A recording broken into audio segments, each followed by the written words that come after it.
Welkom terug, ons het natuurlijk nog baie om na uit te sien in vandag se episode. Ons kuier later met Pieter Pence, die aanbieder van Via se nuwe reeks Erfenis in die Grond.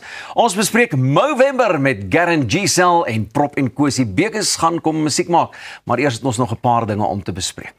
Ja, en ek wil by jou hoor, wanneer 'n mens kyk na iets soos motorversekering, dink jy dit is iets wat 'n mens maar kan uitskakel? Ek het al baie keer daaroor gewonder, ek het al met 'n paar vriende daaroor gesels wat nie daarin glo nie. Ek aan die ander kant sal terstond nie sonder my versekering kan gaan nie. Ja, ek dink ook nie so nie. Ek dink dit is baie problematies wanneer daar dan wel iets gebeur. Wel, hier is 'n skrikwekkende statistiek. Volgens Wesbank is sowat 65% tot 75% van alle motors op Suid-Afrikaanse paaie nie verseker nie. Dit plaas eienaars in 'n groot finansiële risiko indien iets met hulle voertuig gebeur. Nou vir baie mense is 'n motor een van die waardevolste bates wat hulle besit en 'n belangrike deel van hulle mobiliteit. Tog kanselleer sommige eienaars hulle omvattende versekeringspolisse kort na die aankoop van 'n gefinansierde voertuig om maandelikse uitgawes te verminder. En ek kan dit nogal in 'n mate verstaan, want ek bedoel, dit raak nogal duur. Maar Wesbank waarsku dat dit 'n ernstige oortreding van die finansieringskontrak kan wees en 'n groot finansiële las kan veroorsaak. Nou indien die voertuig gesteel, gekaap of ernstig beskadig word, bly die eienaar steeds verantwoordelik vir die uitstaande skuld. Finansierder kan selfs beperkte versekeringsdekking afdwing en die koste daarvan word by die maandelikse paaiement ingesluit. Hierdie dekking is gewoonlik beperk en sluit nie derde party opsies in nie. Wesbank beklemtoon dat om versekeringsdekking te kanselleer 'n korttermynbesparing is wat kan lei tot 'n langtermyn finansiële ramp. Hulle raad is om eerder jou polis na te gaan vir moontlike premieverlagings as om dit heeltemal te kanselleer. Ek stem 100% saam. Dis hoekom hulle in die besigheid is al vir soveel jare. En hulle weet presies die waaroms en die hoekom se ou dit moet hê en hoe ou dit kan doen.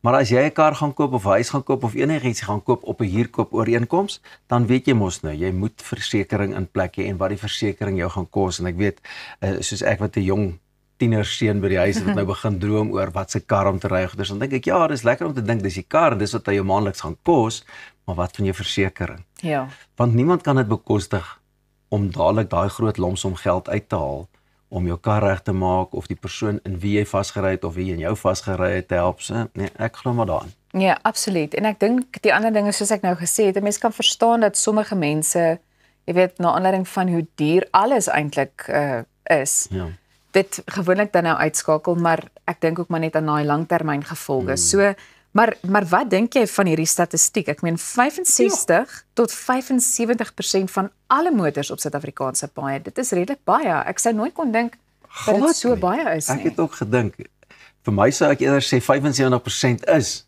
versekering en die res nie. Maar dit wys net, nee, ek kan nie glo dat dit so is nie. Daar moet tog 'n manier wees, want daai versekering gaan ook help dat daar beter karre op die pad is in die sin van nie die ou voertuie goed nie, want ek nou baie karre raak ontklaar en dan die mense kan dit nommer 1 nie beheer soos dat hulle moet nie en dan is dit ook maar hoekom ons so baie ongeluk het. En 'n mens kom dikwels of kry dikwels te doen met motors op die pad wat nie padwaardig is nie. Dit het ek ook al baie gesien. Het jy al, jy weet, 'n versekeringsmaatskappy gebel om te probeer kyk of jy daai premie net so 'n bietjie kan verlaag? Ek wil nou net sê, dis wat 'n ou moet doen, want waar spaar 'n ou? Ek dink die beste is, ou moet ten minste 1 keer elke jaar tot 2 jaar, moet jy maar deur jou polisse gaan en sê, alright, is my huisinhoud nog dit wat dit moet wees? Het ek van goed ontslaag geraak? Het ek nuwe goed bygekoop? Waar kan ek 'n bietjie kyk om dit te sny? En dieselfde met jou kar.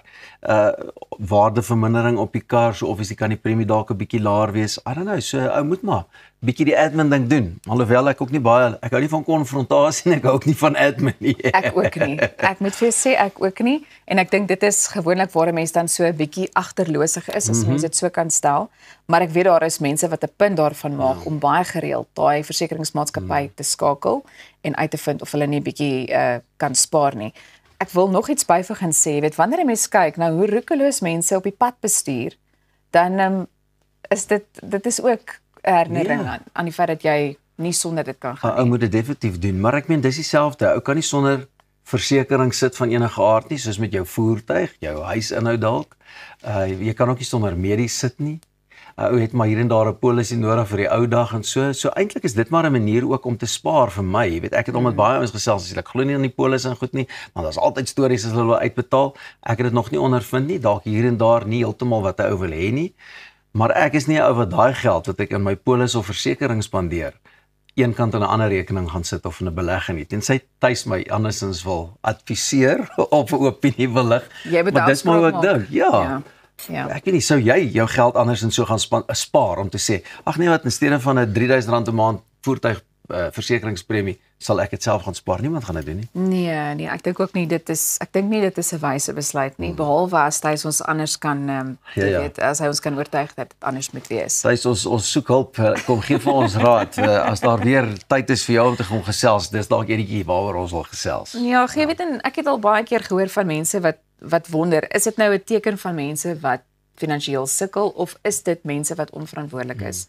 En ek dink is miskien so 50-50 situasie, want ek dink in sommige gevalle is mense miskien bietjie onverantwoordelik, maar daar's werklik mense wat dit nie kan bekostig. Laat weet ons op die sosiale media platforms, as jy vir ons daar raakloop, gooi daar in die comments of so vir ons ietsie en ons sal graag bietjie hoor wat jy daarvan dink.